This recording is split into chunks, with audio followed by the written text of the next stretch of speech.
Alright people, today I am back again with another video. Again, continuing the series, The Way of the Superior Man book review. I'm going to cover from chapter 11 to chapter 15 today. And so yeah, in my opinion, you'll really like this one. Chapter 11. If you don't know your purpose, discover it now. Without a conscious life purpose, a man is totally lost, drifting, adapting to events rather than creating events. Without knowing his life purpose, a man lives a weakened, impotent existence, perhaps eventually becoming even sexually impotent, or prone to mechanical or disinterested things. Okay, so there's this really powerful line in this chapter. I think you should read it. The core of your life is your purpose. Everything in your life, from your diet to your career, must be aligned with your purpose.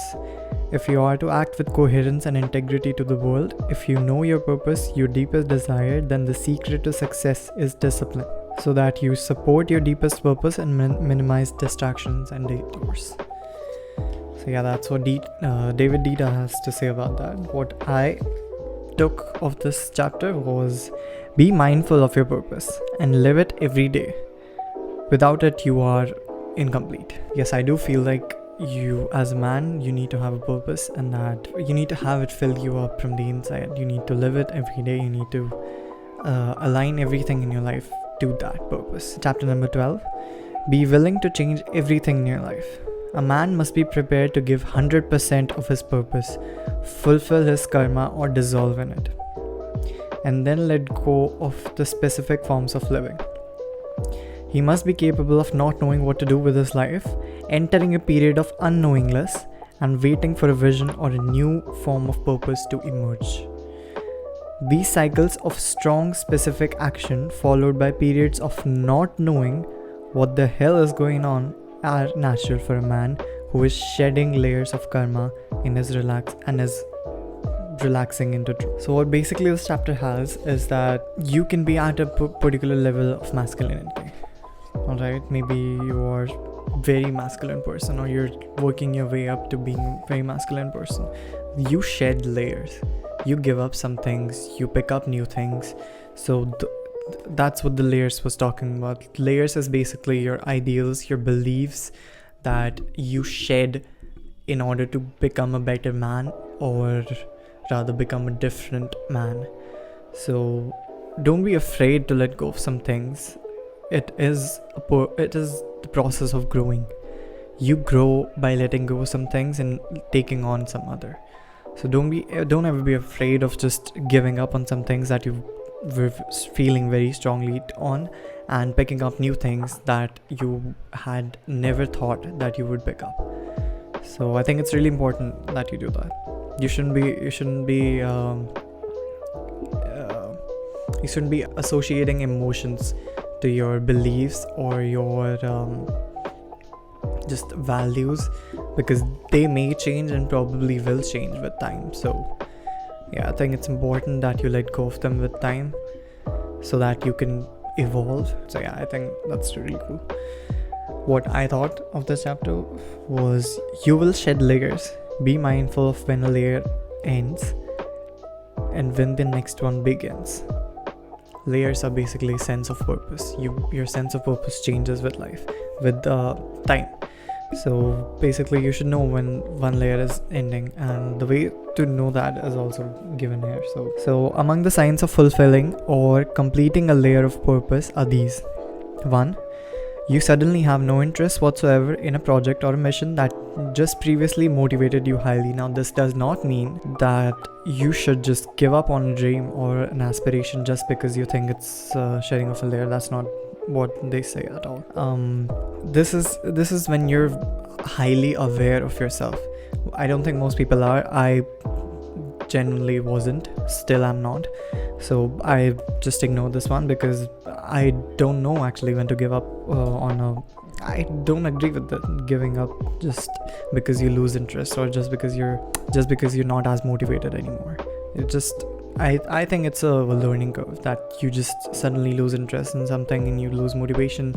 I think that's usually when you like plateau on making progress, and then suddenly you're back on track and you're motivated again. So I think it's really hard to know unless you're highly aware of yourself if that's just a learning curve, or is that really the time when you should just think hard on yourself, really think about whether or not this is your new purpose, or whether or not you should pick up a new one, or maybe whether or not you should be thinking about your new beliefs, new values, or just in general evolving as a man.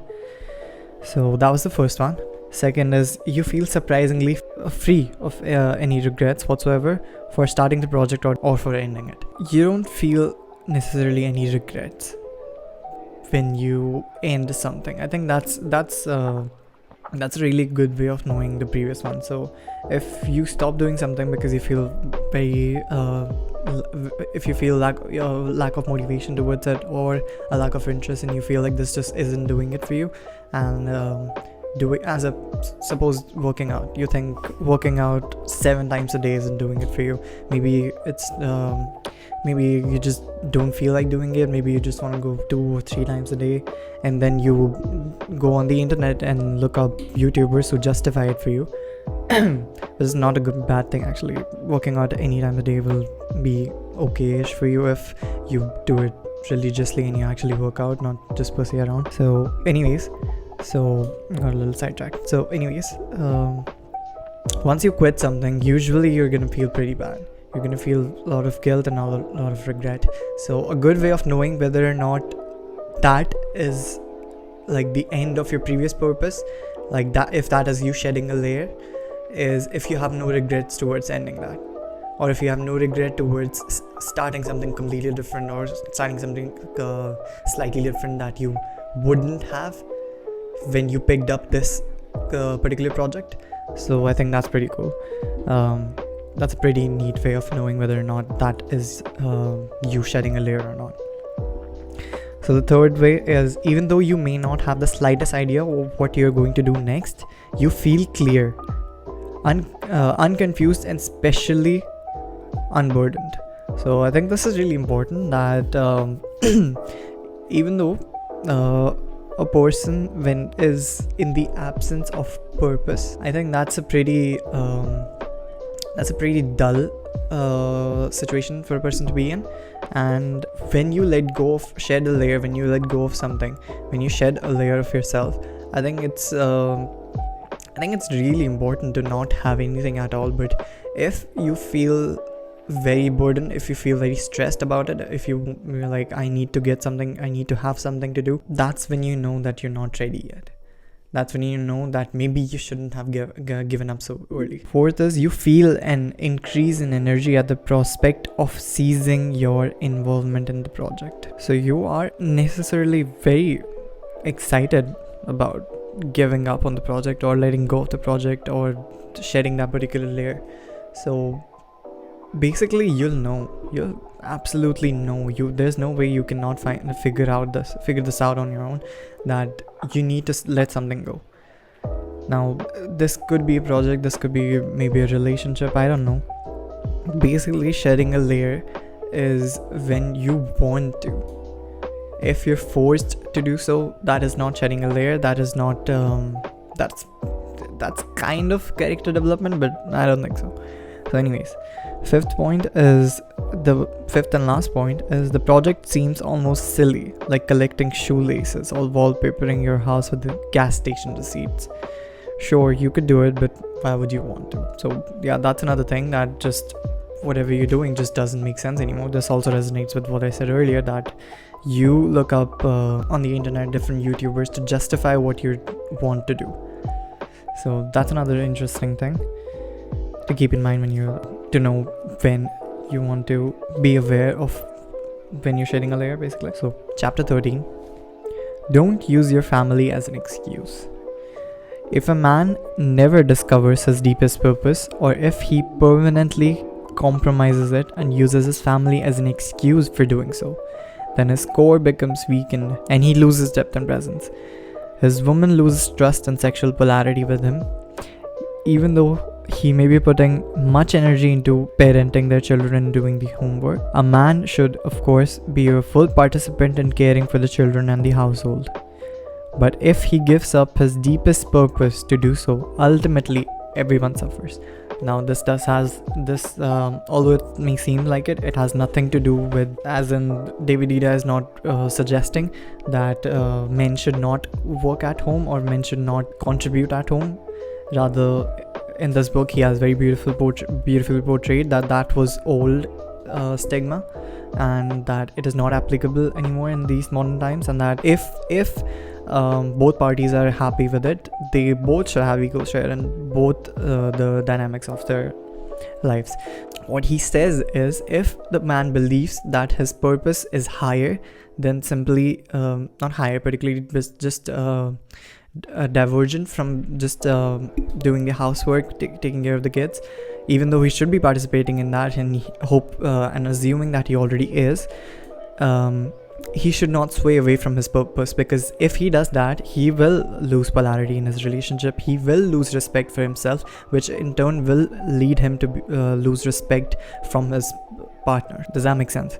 So a man who does not respect himself will not be in any case respected by his spouse or parents or the society in general. If something is leading you to lose respect for yourself, maybe that's a good time you need to self-evaluate yourself on whether or not you're going on the right path or not. So even though it is important for you to contribute on the household and obviously take care of your kids, if that's the only thing you're doing, and you're justifying that by and you're swaying away from your purpose, and you're justifying that by that you're taking care of the kids, that you're doing the housework, that you're being a good parent, maybe that's a no-go for you. Maybe you shouldn't be doing that, and maybe you should be focusing more on your purpose and then taking time out for your family as well, so that they don't feel left out, so that they don't feel like you're workaholic or whatever. What I understood by this chapter was, don't let family take away your fire for working towards your mission. Now, this does not only apply for your for if you're an adult. This also applies for your parents, for your siblings. So even though family is important, even though family matters the most for a man, actually, because I'm a man-focused channel, so even though family is really, really important for a person, you should not sway away from your purpose just because your family is more comfortable with that. So that was chapter 13. Chapter 14, don't get lost in tasks and duties. Whatever the specifics of a man's purpose, he must always refresh the transcendental element of his life through regular meditation and retreat. A man should never get lost in the details of his life and forget that ultimately, in the truth, life amounts to nothing other than what is the deepest truth of his present moment. Tasks don't get a man anywhere more conscious or free than he is capable of being in the present moment. So what that basically means is that don't let your present be muffled up by duties and tasks. If I would have to give an example, it would be that recently my grandmother got really, really sick, and she was in the ICU, and I had to go there, and I had to stay overnight a lot of days. Maybe it was like a full month or something. And it was not just me, my father and my uncle, they were all working. We were all really worried, and it was consuming a lot of our time. So I volunteered for most of the nights to stay there, because my father had to go to work and shit. So I did that. Now, what the past me would have done is I would have stayed the night, and I would have come home, and I would have slept the entire day, and then I would have wasted the other day sleeping so that I can stay awake for the next night. Does that make sense? So I sleep one day, I don't sleep one night because I'm at the hospital with my grandma, and the next day when I come home, I sleep the entire day, and then the next day I again sleep so that I can be awake for the hospital. That's what the old me would have done. That's way too comfortable, and that's way too simple. What instead I did was my usual routine is I wake up, I go to the gym, I come back home, I read whatever book that I'm reading for an hour or so. I shower, I get cleaned up and everything, I get some breakfast, and then I do like 90 minutes of deep work. Ideally it's 90, maybe it's sometimes it's like an hour, sometimes it's 2 hours, but on an average it's 90 minutes. So that is my daily routine. Most of the times, I'm gonna be honest, I'm not perfect, but most of the time that's my daily routine, daily morning routine. So obviously I need sleep, and sleep is really important. So the days that I don't sleep, I come back home and I do my routine as it is. At least my morning routine, I make sure that I follow that completely. I go to the gym, I come back, I read my book, I shower, I eat breakfast. You can't possibly work 90 minutes on no sleep, so I tend to do just like 45 minutes, maybe an hour if I try to push it, but that would be enough, because I used to also work my ass off in the hospital. I didn't used to just sit there and do nothing. I used to watch informational educational videos, and I used to make notes on what I had to plan. I was planning on the YouTube channel. I planned the entire thing while I was staying there. So I didn't sway away from my purpose because of my tasks and duties. I took up responsibility like a man. I did not sway away from responsibilities. I did not sway away from my purpose either. Another thing is that you need to adapt. Another thing that this book says a lot is that you need to adapt. You need to be ready to adapt. So I couldn't possibly go to the gym every single day on zero sleep. So what I decided was I cut down the number of days I go to the gym. Usually I go 6 days a week. During the month that I was going to the hospital, I just went like 3 days a month, 3 days a week, and it was pretty good because I pushed extra hard on the days that I went to the gym. So yeah, I think that's another very important tip, that you need to be able to adapt yourself. So yeah, that's a very good example of what it seems like on a practical basis, that don't get lost in tasks and duties. Obviously you need to take up responsibilities and you need to tackle tasks and duties. That's how you develop as a man, but don't get lost in them. I got my sleep. I did not sacrifice my sleep. As soon as I finished my morning routine, I slept and I completed my sleep for the day. So I did not sacrifice on my sleep. I did not sacrifice on my tasks and duties and responsibilities. I did not sacrifice on my purpose. So I think that's really important, that you need to adapt. You need to do the best you can with whatever circumstances. Now I didn't follow this method like every single day for a complete month. Some days I just came home and slept because I was really tired. Some days I just worked extra hard because I was feeling like I could. So yeah, I think it's really important that you do that. So another thing that I wrote was which I felt just came to my mind, and I wrote it down because I felt like it was important. So when doing something silly, ask yourself, what if I die right now? Would I be satisfied? So what silly basically means is that you're doing anything that just doesn't basically justify your purpose. For example, if I'm just surfing on the YouTube, which I do pretty often, not proud of that, but I do that pretty often. So it's really important that you ask yourself, what if I die right now? Would I be satisfied with what I've become, with how much effort I've put into myself or my purpose? Would I be satisfied? The answer usually is no. So I think that's a really good way of evaluating yourself. What I thought was important, and I think would be valuable for you too, was never forget about your purpose, even when completing important tasks. So that's pretty self-explanatory. I went on about it for a long time. So chapter 15, stop hoping for your woman to get easy. That's a hectic topic. So anyways, a woman often seems to test her man's capacity to remain unperturbed in his truth and purpose. She tests him to feel his freedom and depth of love, to know that he is trustable. Her tests may come in the form of complaining, challenging, changing her mind, doubting him, distracting him, or even undermining his purpose, or in a subtle or not so subtle way.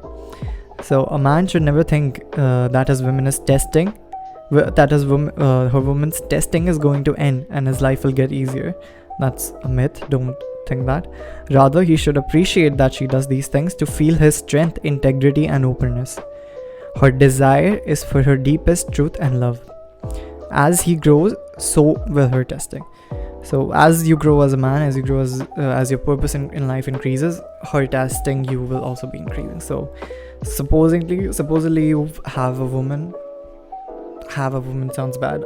Supposedly you have a spouse you're in a relationship, you're dating someone, or you have dated someone. So you must have felt some days that she just starts challenging you. She just seems like she hates you. She just seems like she's pushing you towards something, and you can't really figure out what the fuck she's doing, and you end up fighting about it. I think that's a really silly thing to do as a man. And I think how the correct way of seeing this is that there's an important aspect in your life that is missing, that she's not able to see as a woman. And provided that she is in fact a feminine woman, she is going to challenge you, she is going to push you towards your limits. And I think that's a really important thing as a man, that you are being pushed, and you are being pushed by someone that you love and someone that you really care about.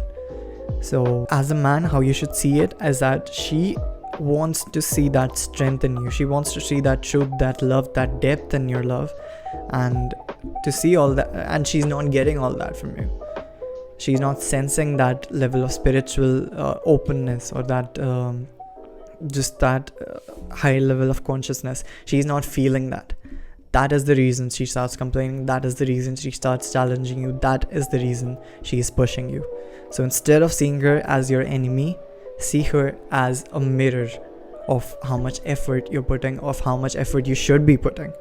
See her as a way of spiritual medium. See her as a spiritual medium of the universe, mirroring your own efforts to you. So if she's challenging you, if she's complaining, that means you need to put more effort. Maybe it's in the relationship, maybe it's in your own life. Whatever it is, she is telling you. A woman will always signal this. A woman who actually cares about you, who actually loves you, will always signal this to you. So I think it's really important that you pick up on these signals, and I think it's crucially important that you work on that. So what I thought was important in this chapter is be free. Don't rely on your woman or $1 million on making you happy. Your woman will test your ability to be loving. What basically that means is that you as a man should not chase happiness, because happiness will come when you're content, and you will most probably not be content anytime soon, because it takes a while for a man to grow. So don't rely on things to make you happy. That's just that is not happiness. That's just temporary dopamine. Dopamine is just happy hormone that makes you happy for temporary times, and it's not sustainable when you get dopamine from these pleasure activities, eating good food, drinking water when you're parched, absolutely parched, and sex or masturbation. All these things, these give you dopamine, but that is not sustainable, because that gives you like a spike of dopamine, and then that pushes down below the starting level. So after that spike completes, you end up being unhappier than you were before. So that's a very important thing to keep in mind, that do not rely on anything to make you happy. Just understand that your life is an ongoing journey of reaching somewhere, and that will make you happy. Be happy with the journey. Don't rely on anything. Does that make sense? I hope it does. Anyway, alright, so that was chapter 15, and I think I did a pretty good job explaining it. If you think that was pretty helpful, then by all means watch the latest video. Maybe it will pop up on the screen, and have a nice day.